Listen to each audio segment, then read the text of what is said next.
kasih Tuhan, terima kasih Yesus. Pagi hari ini kami mau menikmati hadirat-Mu Bapa. Curahkan Roh Kudus-Mu atas hidup kami Yesus.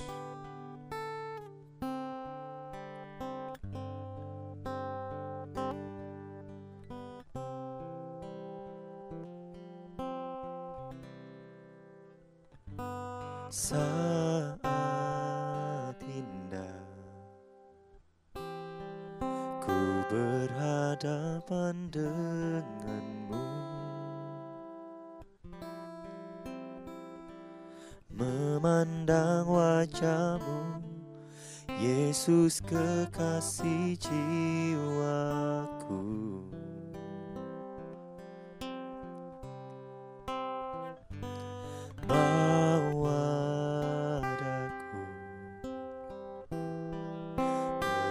Dalam pelukan-Mu, menikmati kasih dan indahnya hadirat-Mu.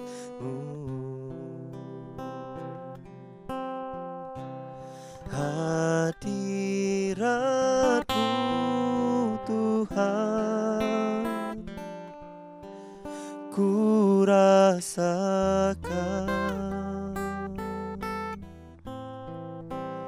kekudusan-Mu Bapa, penuhiku.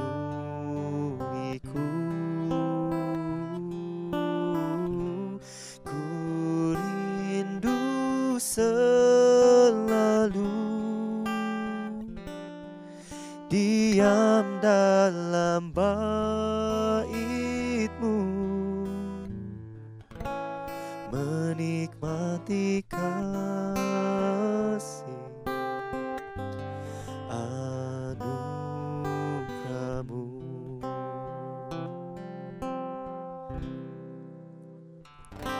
Saat indah ku berhadapan dengan-Mu, memandang wajah-Mu, Yesus kekasih jiwaku.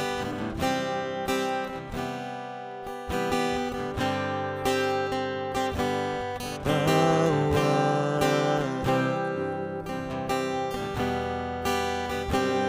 dalam pelukan-Mu,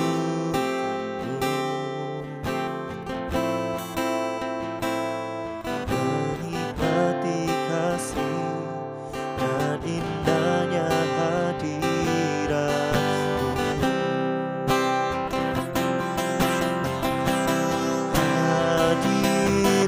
Hadirat-Mu Tuhan, ku rasakan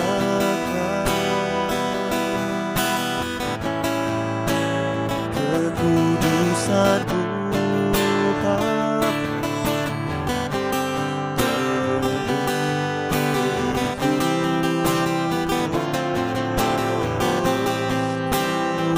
rindu selalu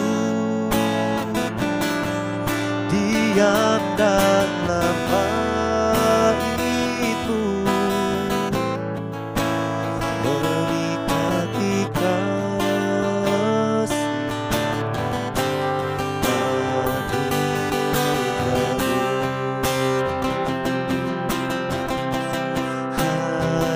anugerah-Mu. Hadirat-Mu Tuhan, ku rasakan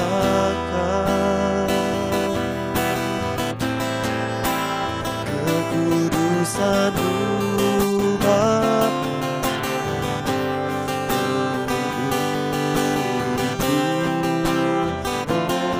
ku rindu selalu diam dalam bait-Mu, menikmati kasih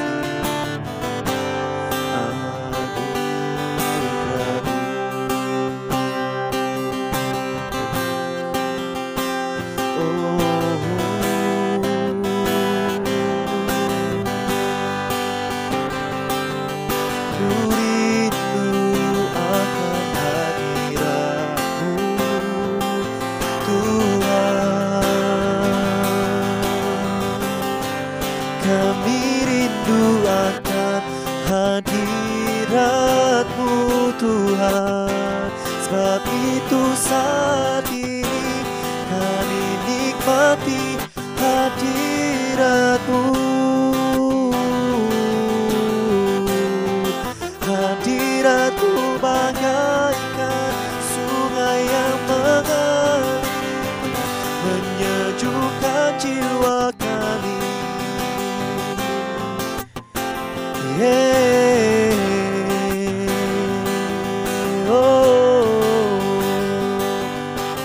Tuhan, ku rindu akan lawatan-Mu. Penuhi hidup kami, penuhi kami dengan Roh Kudus-Mu Tuhan. Oh, haleluya, haleluya, haleluya. Shikaralabayashe, hinaralabayashi, kiralabayaso. Haleluya. Biarlah hadirat-Mu selalu memenuhi kami. Yesus, Roh Kudus-Mu memenuhi kami. Biarlah kuasa-Mu tercurah dalam hidup kami, Tuhan.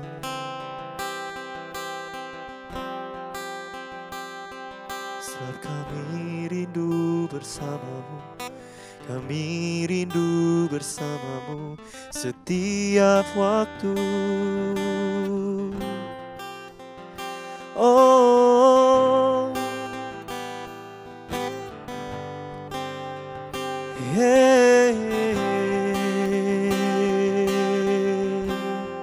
saat ini kami menyembah-Mu, memuji-Mu.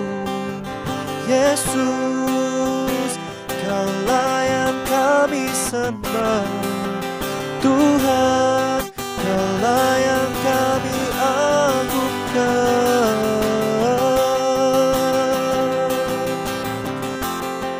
Penuhi kami dengan kuasa-Mu, dengan Roh Kudus-Mu. Haleluya, haleluya.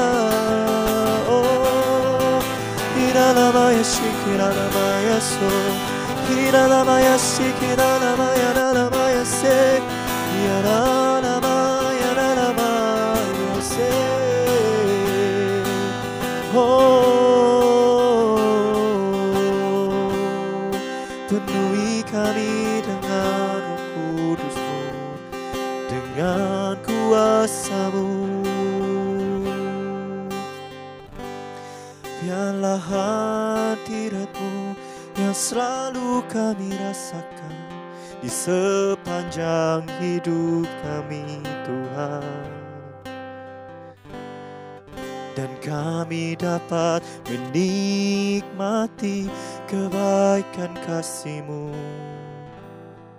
menikmati curahan kuasa-Mu, Tuhan.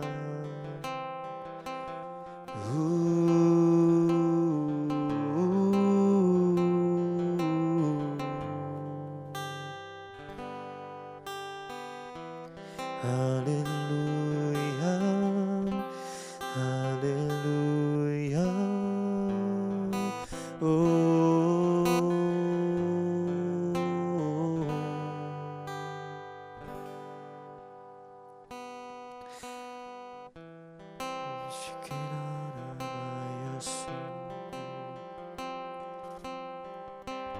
mari bersama-sama kita angkat kedua tangan kita, Bapak Ibu Saudara.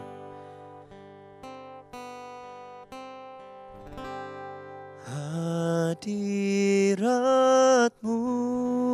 Tuhan ku rasakan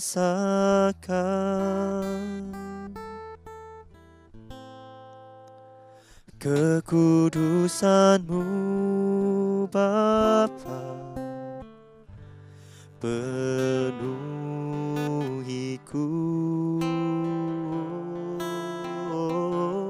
Ku rindu selalu diam dalam bait-Mu, menikmati kasih anugerah-Mu. Hadirat-Mu Tuhan ku rasakan, kekudusan-Mu Bapa, penuhiku.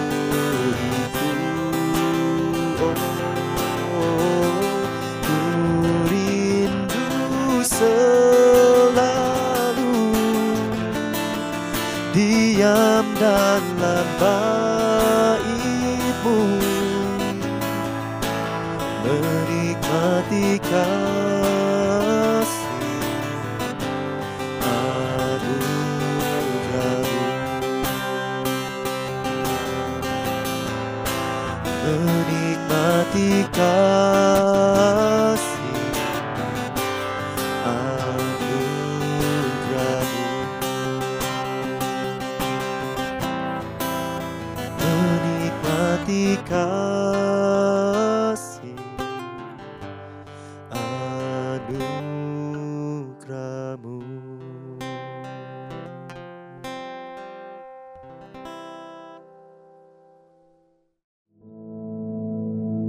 Our Father, which art in heaven, hallowed be thy name. Thy kingdom come, thy will be done in earth as it is in heaven. Give us this day our daily bread, and forgive us our debts, as we forgive our debtors. And lead us not into temptation, but deliver us from evil. For thine is the kingdom, and the power, and the glory, forever. Amen.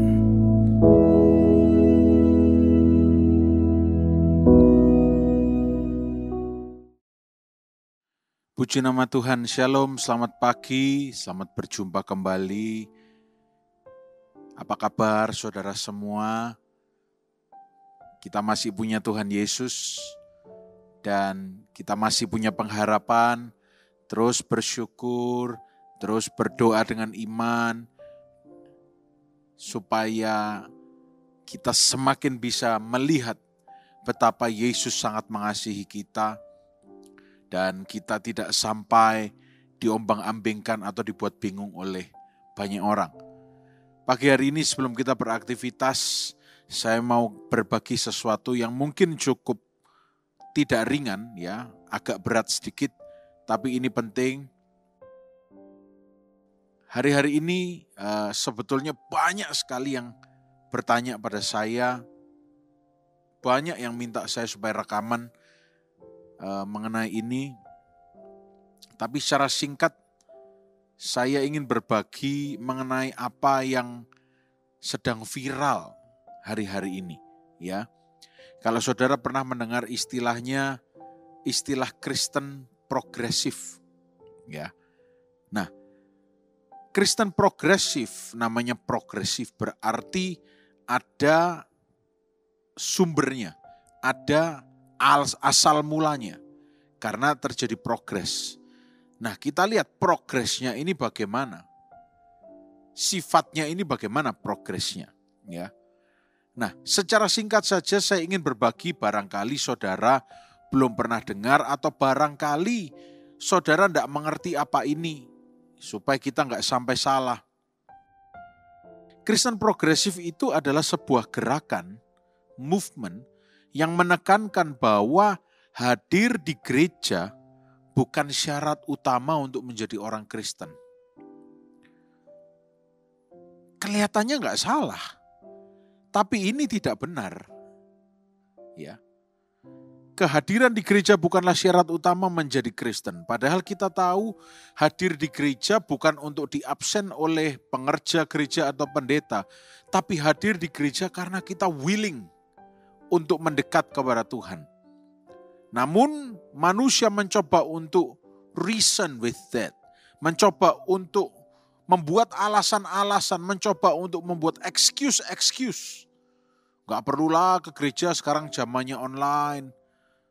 Gak perlulah tertanam di sebuah gereja, saya JJJ saja, jemaat jalan-jalan, yang penting kan Tuhan Yesus.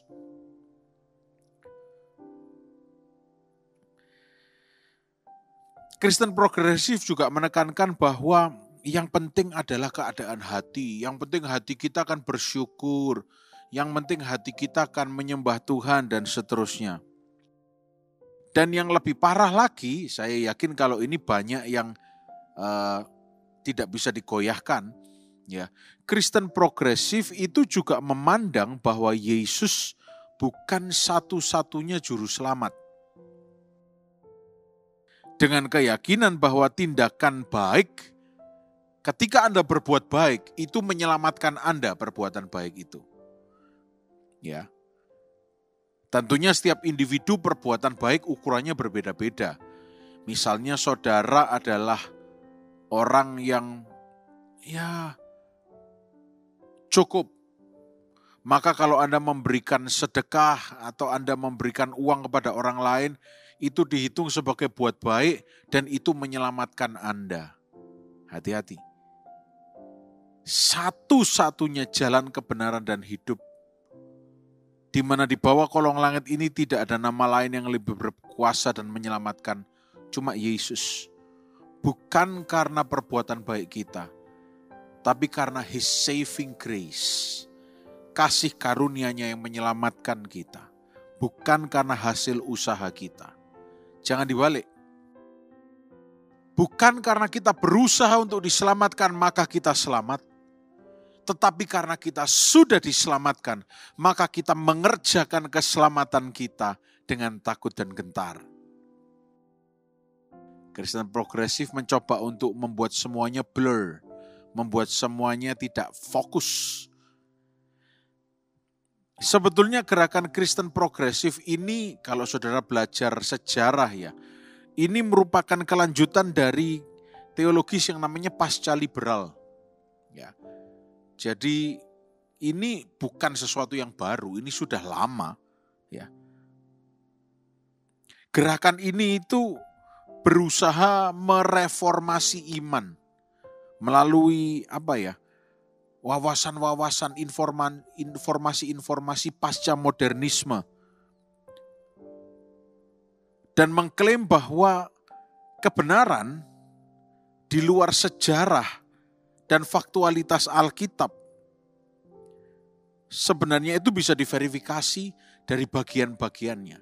Jadi Alkitab itu bukan murni satu-satunya kebenaran. Yesus bukan satu-satunya juru selamat.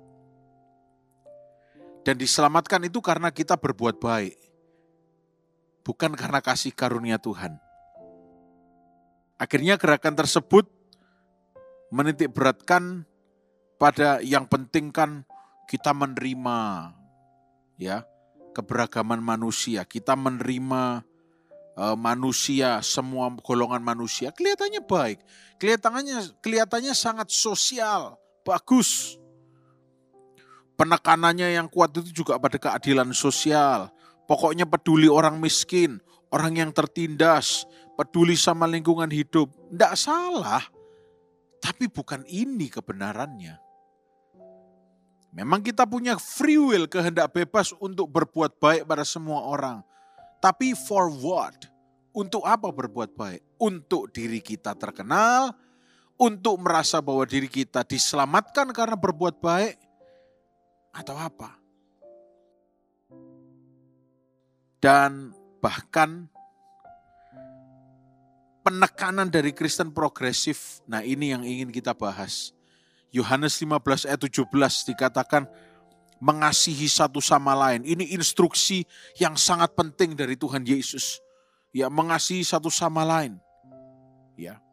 Padahal kalau kita belajar bersama-sama, kalau kita buka Matius 22 ayat 37 sampai 39, sampai 40 lah sekalian, 4 ayat yang pendek-pendek. Matius 22 ayat 37 sampai 40 dikatakan, jawab Yesus kepadanya, kasihilah Tuhan Allahmu dengan segenap hatimu dan dengan segenap jiwamu dan dengan segenap akal budimu. Itulah hukum yang apa saudara? Terutama dan yang pertama. Baru ayat 39, dan hukum yang kedua yang sama dengan itu ialah kasihilah sesamamu manusia seperti dirimu sendiri. Ayat 40, pada kedua hukum inilah tergantung seluruh hukum Taurat dan kitab para nabi. Saya ingin berkata seperti ini. Mengasihi orang lain itu penting, tapi itu bukan yang terutama. Yes, memang Yesus berkata kasihilah sesamamu manusia, tapi itu hukum yang kedua. Dan satu statement yang harus bisa kita terima dan kita renungkan. Bagaimana kita mau mengasihi orang lain apabila kasih kita pada Tuhan tidak beres? Bagaimana kita mau menjalankan hukum yang kedua ketika hukum yang terutama dan pertama tidak kita jalankan? Bagaimana kita mau berbuat baik pada semua orang? Kalau kita sendiri tidak punya hubungan yang baik dengan Tuhan, jangan-jangan itu hanya kedok untuk membuat kita terlihat baik. Padahal Tuhan juga berkata, yang dilihat di luar, dilihat manusia ini, sifatnya tidak kekal, sementara.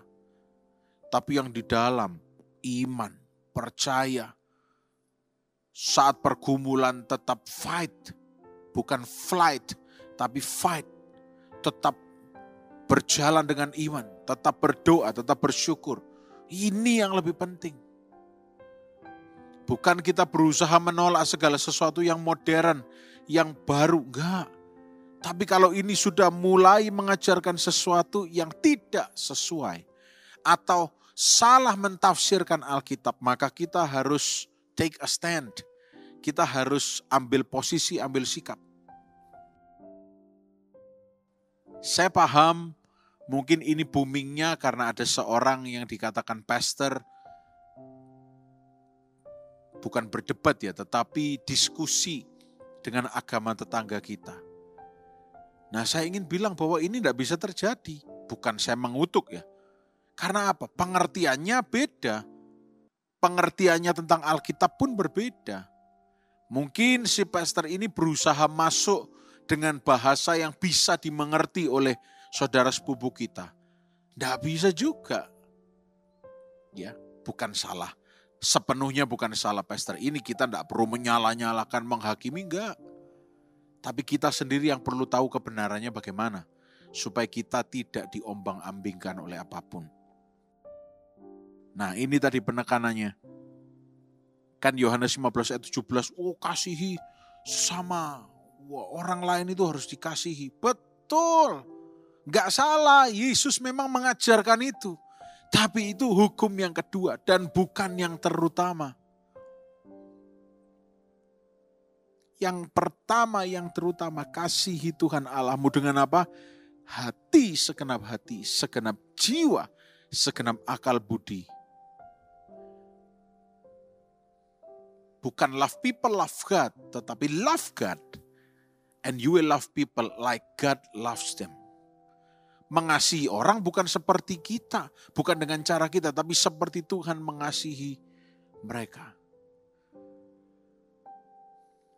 Ketika kita punya dan kemudian kita berikan kepada orang lain, gampang mengasihi orang. Tapi ketika orang itu jahat pada kita, menyakiti kita, berdusta pada kita, hanya kasih Tuhan yang bisa kita sematkan di diri kita untuk berkomunikasi dengan mereka. Kita mau buka ayat yang berikutnya. Kita membuka sama-sama di dalam Efesus pasal 4 ayat 14 sampai 15. Ayat ini pernah menjadi tema tahunan kita beberapa tahun yang lalu. Ya. Kita baca Efesus pasal 4 ayat 14 sampai 15. Firman Tuhan berkata begini, sehingga kita bukan lagi anak-anak yang diombang-ambingkan oleh rupa-rupa angin pengajaran, oleh permainan palsu manusia dalam kelicikan mereka yang menyesatkan. 15. Tetapi dengan teguh berpegang kepada kebenaran di dalam kasih, kita bertumbuh di dalam segala hal ke arah Dia, Kristus yang adalah kepala. Kita tidak diombang-ambingkan, tapi kita juga tidak berbicara kepada orang dengan nada menghakimi. We speak the truth in love. Kita sampaikan dengan kasih. Kita sampaikan dengan penuh pengertian, bukan dengan penghakiman. Jangan sampai kita mau diombang-ambingkan oleh rupa-rupa angin pengajaran yang simpang siur. Kebenaran cuma satu, firman Tuhan. Di luar itu semuanya pembenaran. Kebenaran cuma satu, truth cuma satu. Kebenaran firman. Jadi kalau saudara mendengar sesuatu yang ketika saudara cross-check-kan di Alkitab nggak ada, itu bukan kebenaran. Itu pembenaran dan itu perlu dipertanyakan.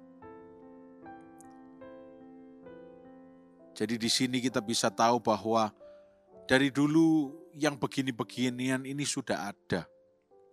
Saudara ingat beberapa tahun yang lalu saya pernah berkhotbah mengenai satu tema yang mungkin saudara belum pernah dengar. Ya, tapi sudah mulai mencuat di mana-mana.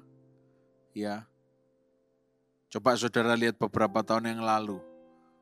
Saya pernah sharing sebuah topik mengenai pola pikir, di mana kita harus bisa mengendalikan segala sesuatu dalam hidup kita. Saya kasih kuis pada saudara, cari di mana khotbahnya di channel GAB TV.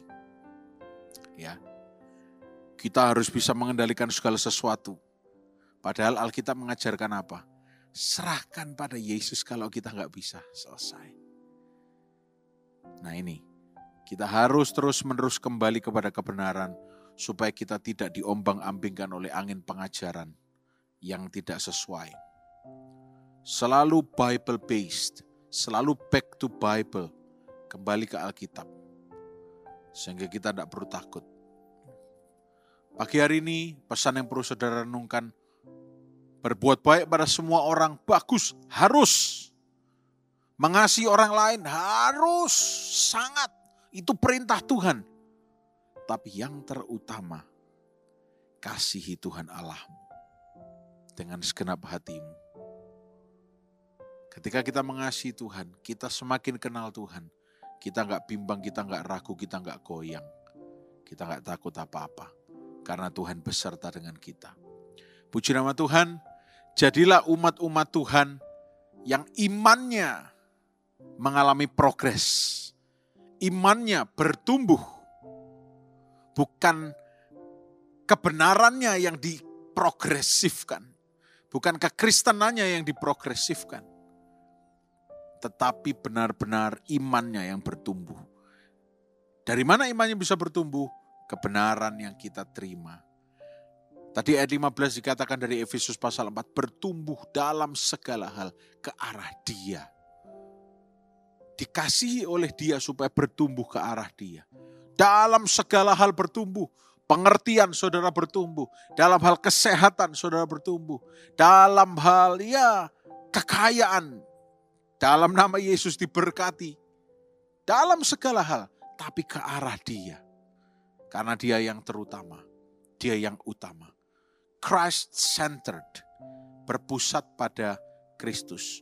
Bukan pada yang lain-lain. Dan ingat, Dia satu-satunya keselamatan. Dia satu-satunya jalan kebenaran dan hidup. Kalau tidak lewat dia tidak ada keselamatan. Supaya kita tidak bingung, kita bisa tutup buku mengenai hal ini dan kita tidak perlu takut, bingung, bimbang lagi. Puji nama Tuhan, mari kita berdoa. Terima kasih Tuhan Yesus, kami bersyukur untuk hari yang baru dan biar kebenaran-Mu ini boleh kami terima dengan hati yang penuh dengan pengucapan syukur. Dan biar sepanjang hari ini kami semua sehat, diberkati, dibungkus dengan darah Yesus. Apapun yang tangan kami kerjakan, Tuhan buat berhasil. Dalam nama Tuhan Yesus Kristus. Haleluya. Amin. Selamat pagi, Tuhan Yesus memberkati.